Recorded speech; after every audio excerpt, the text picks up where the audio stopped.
Assalamualaikum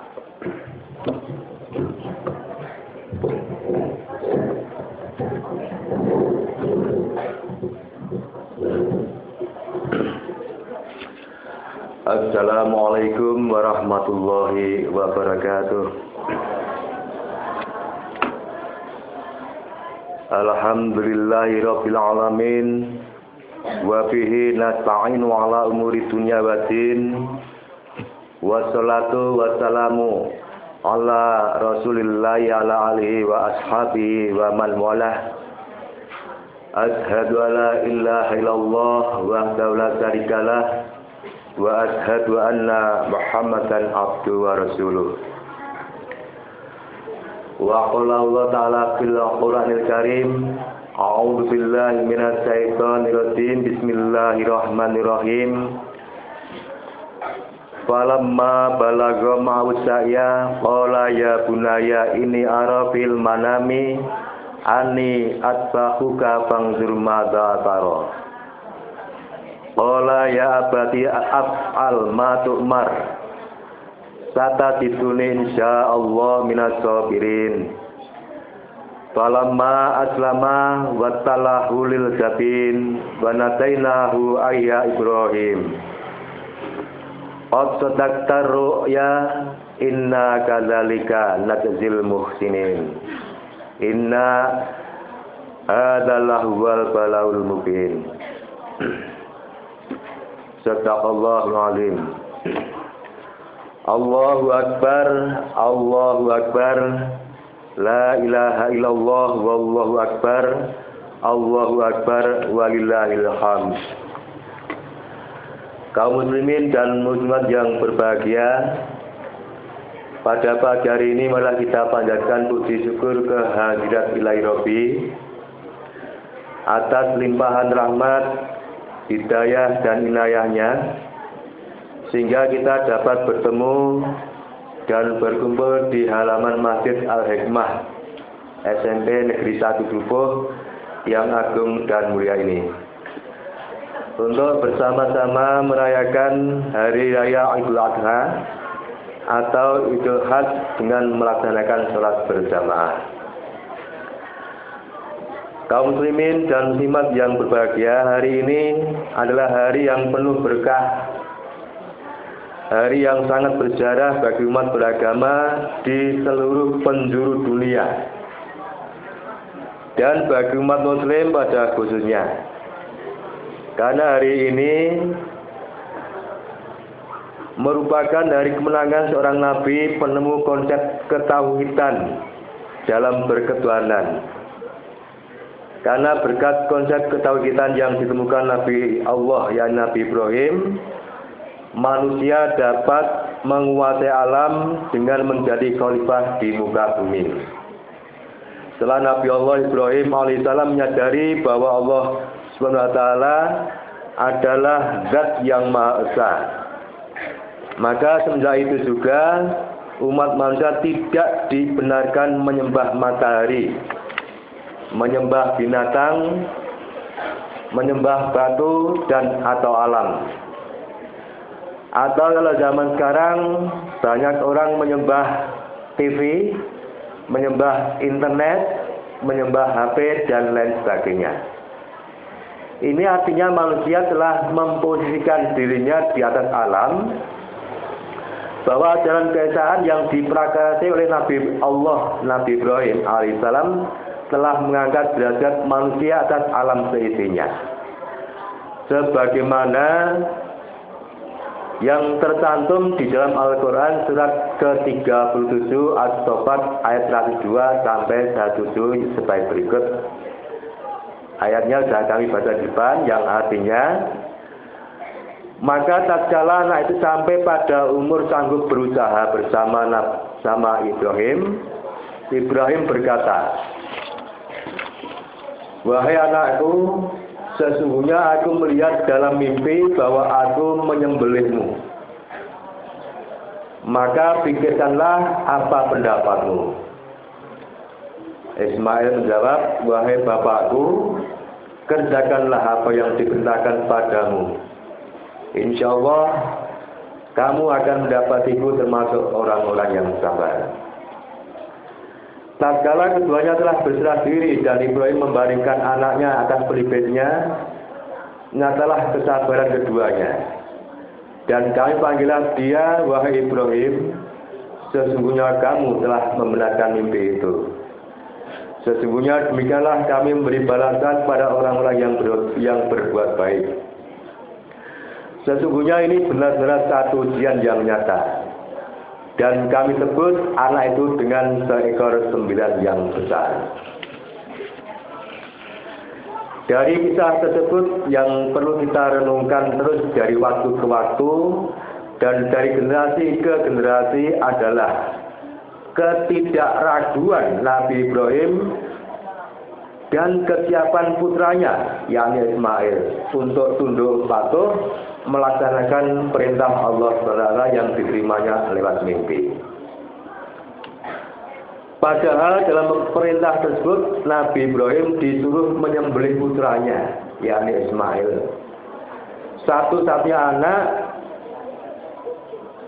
pada saat itu, anak yang diharapkan dan telah sampai pada usia bisa membantu ayahnya untuk bekerja. Bisa kita bayangkan betapa cintanya Nabi Ibrahim kepada Ismail. Namun demikian, Nabi Ibrahim tidak ragu untuk melaksanakan perintah Allah. Hal tersebut karena dilandasi karena imannya yang kuat, karena dekatnya dengan Allah Subhanahu wa Ta'ala. Sehingga artinya ada firasat atau ada keyakinan yang mendalam bahwa mimpi itu adalah wahyu yang berisi perintah untuk menyembelih anaknya.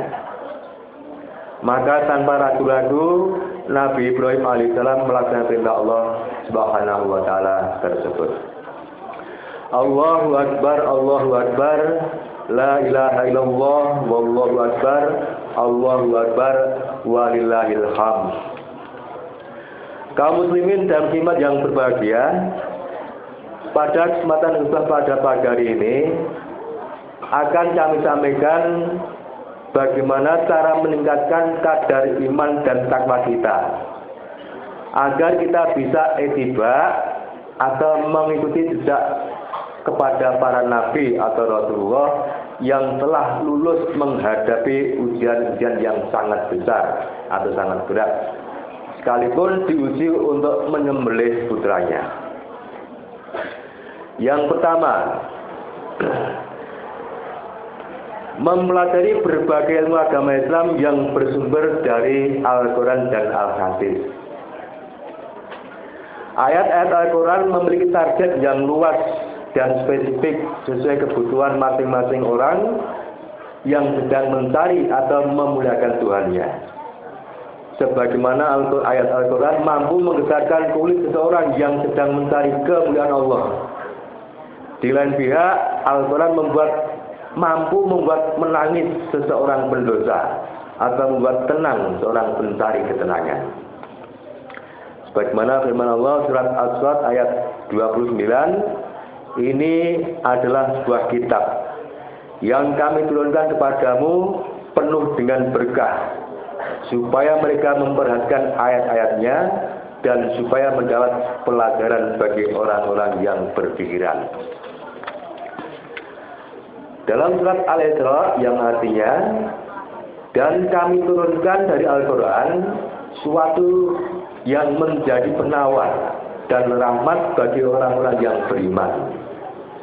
Dan Al-Quran itu tidaklah menambah kepada orang-orang yang zalim selain kerugian. Dua ayat ini menyebutkan bahwa Al-Quran adalah satu sarana untuk membuat orang menjadi tenang hatinya. Bagi orang-orang yang mau mengambil pelajaran dari Al-Quran. Yang kedua, bagi orang-orang yang menyimpang atau tidak mau menggunakannya, hanyalah kerugian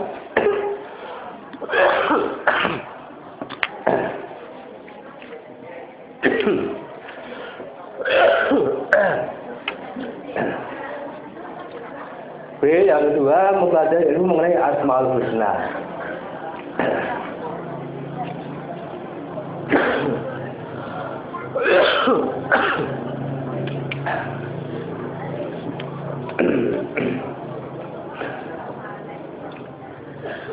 Saya yakin di antara kita sudah memahami apa yang dimaksud Asmaul Husna, yaitu nama-nama Allah yang terbaik ada 99.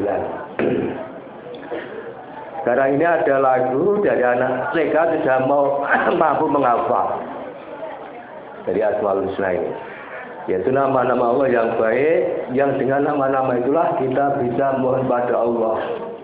Insya Allah dengan nama-nama ini akan didengar doa kita dan insya Allah akan dikabulkannya.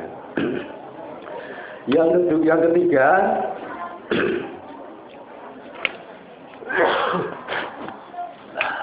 mempelajari dengan cermat sejarah sirah kehidupan Rasulullah SAW. Nabi bersabda, "Taraktu fikum amraini, lam tadilu ma masaktum bima, kitaballahi wa sunnatun nabiyyi." Aku telah meninggalkan padamu semua dua perkara yang kamu tidak akan tersesat selama kamu berpegang teguh pada keduanya, yaitu kitab Allah dan sunnah nabinya. Kitab Allah maknanya Al-Quran dan sunnah nabinya Al-Hadis. Yang keempat, mempelajari syariat agama Islam. Yang kelima, mempelajari kehidupan orang-orang soleh atau generasi yang sudah berlalu, yaitu salafus soleh. Artinya generasi penerus sesudah Nabi atau sahabat-sahabat Nabi. Yang kedua, renungkanlah tanda-tanda kebesaran Allah yang ada di alam atau ma'rifatullah. Cara makrifat adalah dengan cara menyingkirkan kesombongan atas akal kita. Renungkan secara tulus bagaimana alam ini diciptakan. Sungguh pasti ada kekuatan luar biasa yang mampu menciptakan alam yang sempurna ini. Pada diri kita pun bisa kita lihat akan kekuatan Allah. Kita tidak bisa berbicara tanpa ada roh. Yang namanya roh ini adalah satu keimanan, satu keyakinan. Tak satu orang pun yang tidak meyakini. Ya, pada tubuh kita ini ada satu hal yang harus kita yakini, bahwa roh inilah penggerak yang mana kita bisa berbicara, kita bisa mendengarkan, kita bisa bergerak. Ini kan ada roh atau ada mesin penggeraknya. Dan tak satu orang pun mengetahui di mana letak roh ini. Tak satu orang pun mengetahui di mana letak nyawa kita. Yang mana sewaktu-waktu kalau nyawa kita ini lepas dari jasad kita ini, matilah jasmani kita ini. Ini kebanyakan orang tidak pernah memperhatikan, apalagi meyakininya. Untuk itu, dengan adanya materi khotbah ini, kita ingatkan kembali, dengan makrifatullah pada diri kita ini bisa meningkatkan keimanan kita.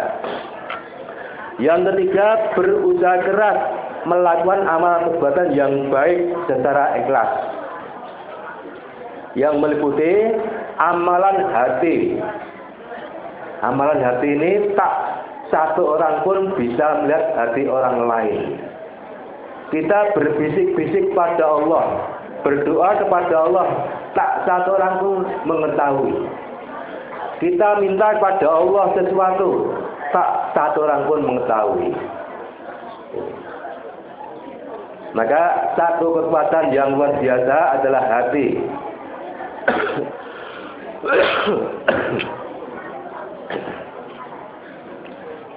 Yang kedua, amalan lidah. Ya, amalan lidah. Ini yang pada umumnya kurang bisa mengarahkan lidah kita ini. Orang bisa berbicara karena gerakan lidah.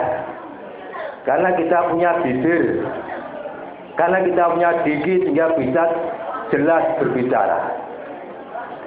Ini fungsinya adalah untuk ibadah.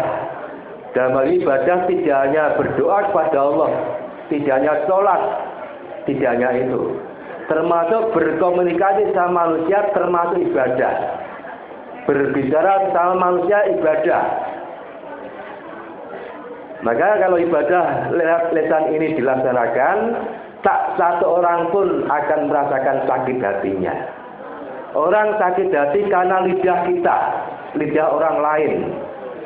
Orang bisa berbahagia, bisa bergembira juga karena lidah. Ini karena kita kurang memahami amalan yang lewat lidah ini. Orang berbuat bohong juga lidah, menipu juga lidah, berkata jujur juga lidah.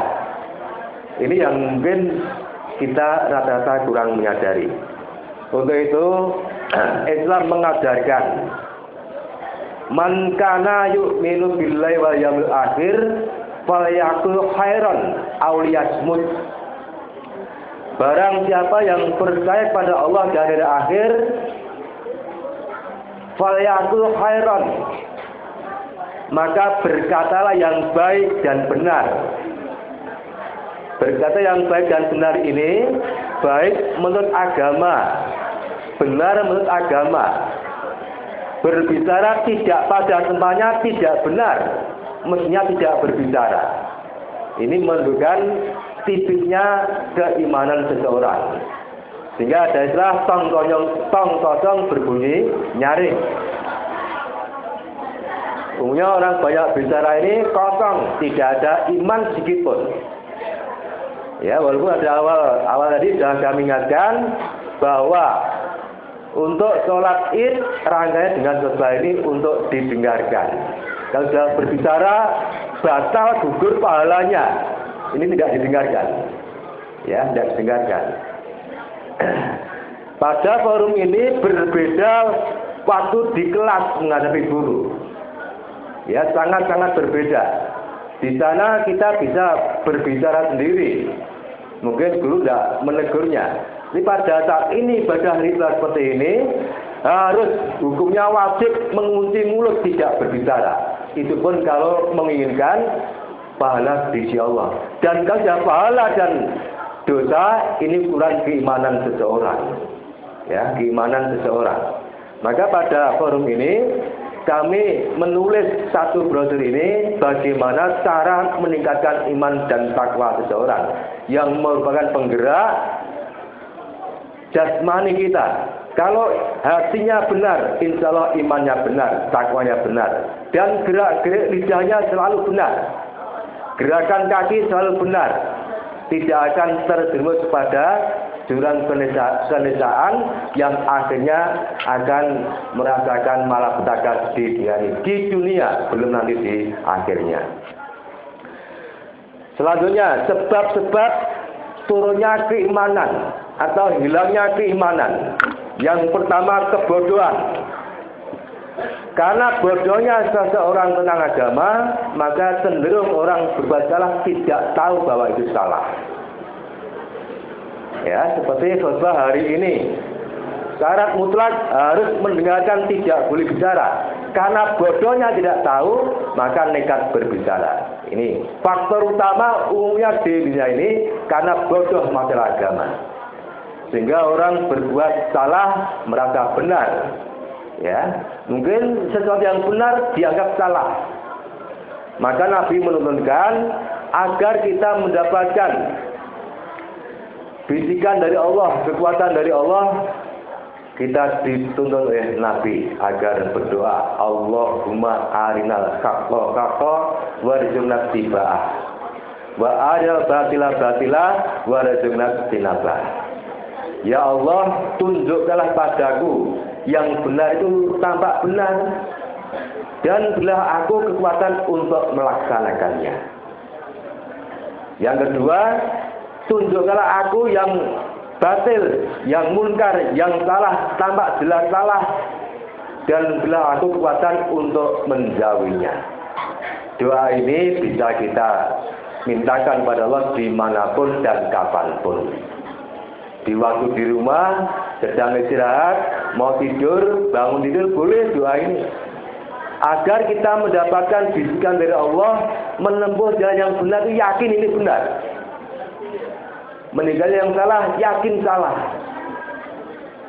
Karena kebodohan ini, banyak orang yang menjalankan sesuatu yang salah, nekat dilakukan, dan dia anggap benar. Sedangkan orang yang berbuat benar, dianggap salah, dan dia tidak segan-segan untuk mencelanya dan menghalanginya.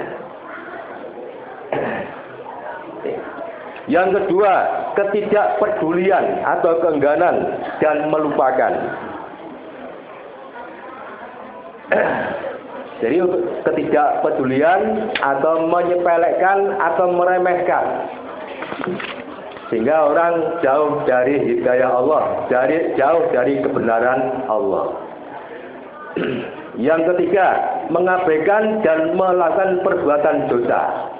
Ini terkait dengan yang di depan, karena tidak tahu akan agama, bodoh dengan agama, sehingga berbuat salah itu berdosa, dia tidak memahaminya. Justru melihat orang lain yang benar malah disalah-salahkan. Ini karena tidak tahu sehingga mudah atau sangat rentan berbuat dosa. Yang keempat, jiwa yang selalu memerintahkan berbuat jahat. Sidang sama yang dimuliakan Allah, pada tubuh kita ada dua kekuatan. Ya, kekuatan yang mengajak untuk berbuat baik, ini bisikan dari Allah lewat malaikatnya. Yang kedua, bisikan dari syaitan lewat bisikan hawa nafsunya. Ya, hawa nafsu untuk mulut, yang untuk berbicara, untuk makan. Berbicara pun tidak sembarang bicara. Ya. Kalau hatinya itu busuk, alias tidak beriman, ucapannya busuk.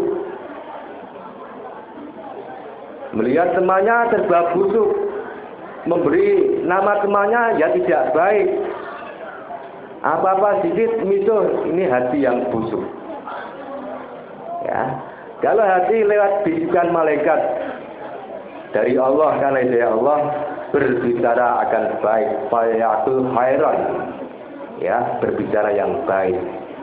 Dengan temannya panggil dik atau mas atau mbak.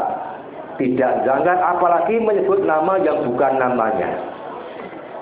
Ini tanda-tanda ada keimanan atas pribadi orang itu. Nabi bersabda, barang siapa yang diberi petunjuk, barang siapa yang diberi petunjuk Allah, maka tidak ada yang dapat menyesatkannya. Dan barang siapa yang disesatkannya, maka tidak ada seorang pun yang dapat memberinya petunjuk. Ini harus menjadi satu keyakinan. Sekalipun orang mengatakan salah, ya, sekalipun kebanyakan orang mengatakan salah, tapi yang kita lakukan ini sudah benar menurut Allah, maka kita yakin pertolongan Allah akan kita terima.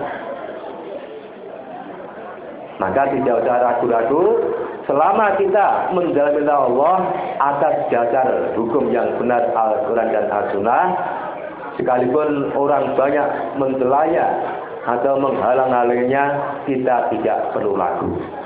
Insya Allah di balik ini Allah akan memberi pertolongan yang besar. Sebaliknya, apabila orang ini dicelakakan oleh Allah, disesatkan oleh Allah, tidak ditolong oleh Allah, tak satu orang pun bisa menolongnya. Tak satu orang pun bisa menolongnya. Contoh satu kematian, ya, satu kematian.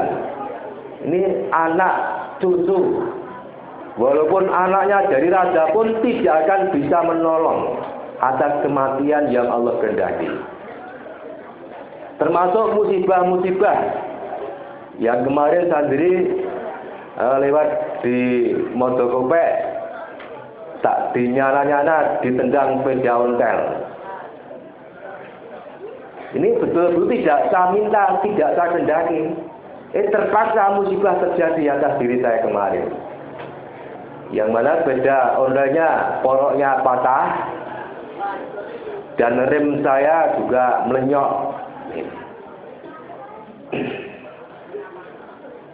Itu dikarenakan yang sepeda ontel ini naik memboncengkan pupuk yang mungkin begitu berat sehingga oleng langsung nendang saya pas rem kaki. Ya, akhirnya kamilah yang mengalah, orang yang benar dan mengalah. Insya Allah yang syahid dan menyaksikannya. Yang kedua, musibah yang demikian ini bukanlah azab dari Allah. Musibah dari yang kita temukan kapanpun, sekecil apapun dan sebesar apapun, selama kita sabar menerima, ini adalah kafaroh atau penebus dosa-dosa kita. Selama kita terima dengan lapang dada dan sabar menerimanya. Tanda sabar Allah firmankan dalam surat Al-Baqarah dengan mengucapkan kalimat istirja, innalillahi wa inna ilaihi raji'un. Sebab yang kedua, bujukan dan rayuan dunia. Ini yang paling banyak. Jadi orang-orang ada dua pentas, satu pentas pengajian tentang bagaimana meningkatkan keimanan dan ketakwaan, satu pentas melaksanakan atau ada hiburan dangdut atau yang serupa. Saya yakin orang berbondong-bondong mendatangi dangdutnya. Yang di sana disajikan penyanyi-penyanyi yang begitu hot. Kenapa demikian? Pada saat ini begitulah, sedikit demi sedikit keimanan bangsa Indonesia ini terkikis akan hiburan yang begitu banyak. Sehingga sedikit demi sedikit dia meninggalkan zikrullah, ingat kepada Allah. Akhirnya lama-kelamaan memudah-mudahkan meninggalkan sholat. Yang akhirnya lepaslah keimanan dari hati orang itu. Ini menjadi keprihatinan kita sebagai generasi penerus agar betul-betul memperhatikan yang demikian ini. Yang terakhir, pergaulan yang buruk. Ini pergaulan yang buruk. Nabi bersabda, seseorang itu terletak pada agama teman dekatnya. Sehingga masing-masing kamu sebaiknya melihat kepada siapa dia mengambil teman dekatnya. Ini. Jadi baik buruknya kita menurut sabda Nabi tergantung teman akrabnya. Maka pandai-pandailah kita mencari teman akrab. Maaf, teman akrab di sini bukan berarti pacar. Ya, bukan berarti pacar. Teman akrab bisa sesama laki-laki, bisa sesama wanita. Sama-sama wanita, kalau satu wanita ini moral akhlaknya tidak baik, ya, ucapannya sering miso-miso. Nah, kalau kita berteman dengan orang seperti ini, ya serupa kata Nabi. Si A ini kok akrab dengan si B, padahal si B ini akhlaknya begitu rupa. Mulutnya suka miso-miso, suka bohong, suka menipu. Maka dia yang serupa. Walaupun dia mengaku saya orang baik, tapi teman akrabnya orang bohongan gitu loh, penipu gitu loh. Gitu. Maka kita lihat saja orang ini akrab dengan siapa. Kalau akrabnya dengan orang-orang yang amoral atau akhlaknya bejat, dia serupa, tidak bisa ditipu lagi. Oleh karena itu, marilah kita pandai-pandai mencari teman yang baik. Maka yang terakhir ini, teman yang buruk akan menyebabkan hilangnya iman. sedikit demi sedikit terkikis imannya habis. Ini satu hal yang saat ini kita saksikan. Ya, satu bicara, yang lain ikut bicara. Ini jelas penyakit yang menular. Oleh karena itu, sebagai tugas kita bersama untuk mengajarkan kita bersama akan pentingnya keimanan dan ketakwaan kita pada Allah Subhanahu wa taala. Satu-satunya yang merupakan mesin penggerak selamatnya jasmani kita ini. Ya, selamatnya jasmani kita ini. Selamatnya lisan kita ini. Selamanya mata kita ini. Selamanya pandai indera kita semuanya ini terletak pada keimanan dan ketakwaan kita bersama. Lepas dari itu kita akan jauh dari ketenangan hidup dunia ini sampai di akhirat nanti. Demikian kurang lebihnya saya mohon maaf. Kita akhiri dengan doa. Allahumma ghfir lil mu'minina wal mu'minat wal mu'minina wal muslimat al ahya'i minhum wal amwat innaka sami'un qaribun mujibud da'wat. Rabbana hab lana min azwajina wa dhurriyyatina qurrata a'yun waj'alna lil muttaqina imama. Rabbana atina fid dunya hasanah wa fil akhirati hasanah wa qina adzabannar. Subhana rabbika rabbil izzati amma yasifun. Wassalamun ala mursalin walhamdulillahi rabbil alamin.